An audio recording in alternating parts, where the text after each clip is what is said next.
I want to bring in Rahul Srivastava back into this conversation.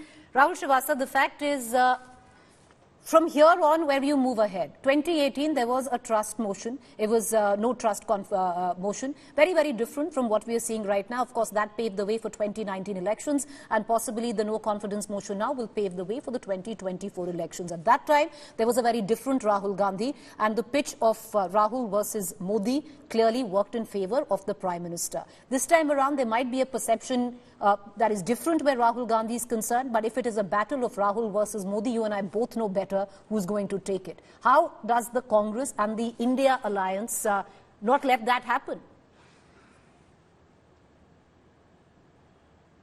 Pretty a perception of unity. Rahul,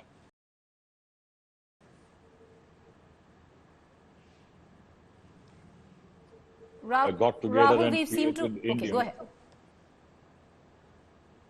And seem to have created India, the coalition.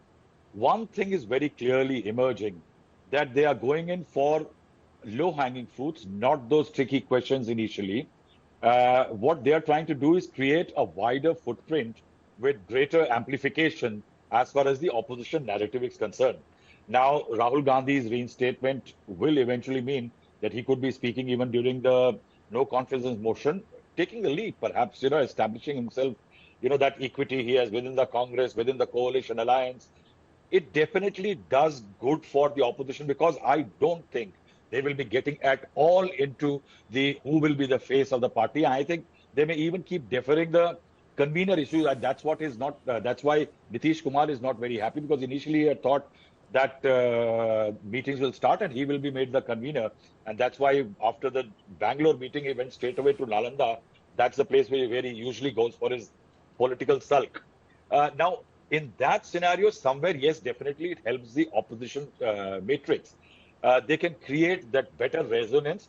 But in that battle, Modi versus Rahul Gandhi, Preeti, it is a tough battle for Rahul Gandhi. But remember, in Indian politics, 5 years is a very long time. I think a lot of things were very similar in 2018 also. There was Rafale, Chor, Chaukidar, Chor Hai, and a lot of those elements. But then the BJP was able to turn them. I think a splintered opposition and a good narrative post Pulwama and Balakot, the BJP could pull it off. I think there is still a lot of time. Lot will depend how the opposition stays united, continues on the amplification it is receiving right now, and then hope for the best. That the factor of how experienced Modi is, how Hindu he is, how nationalist he is versus Rahul Gandhi does not become the question. If they can obfuscate the picture, I think maybe the opposition can hope for better results.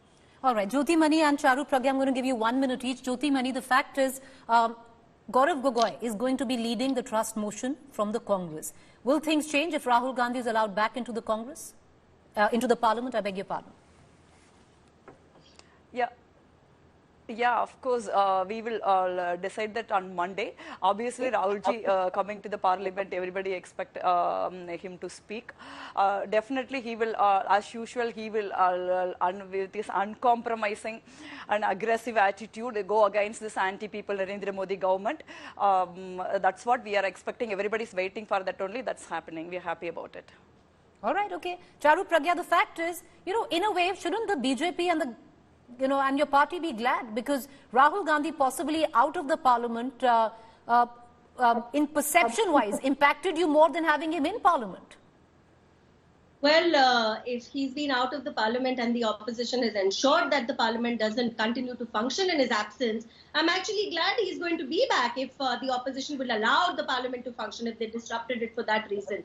Excuse after excuse was used for every single Parliament session, which was continually disrupted, and that's crores and crores of taxpayers' money spent. That being said, even earlier, it's not like Mr. Gandhi was a very avid attendee of the Parliament. His level of participating in debates was just 5 debates last term, when the national average crowd was 40. So this is a democracy. I am happy he's going to be back, and if his being back means that the opposition finally learns to let the Parliament do its business. All right, Jyoti Mani wants to come in for a rebuttal. Jyoti Mani, 10 seconds, go ahead.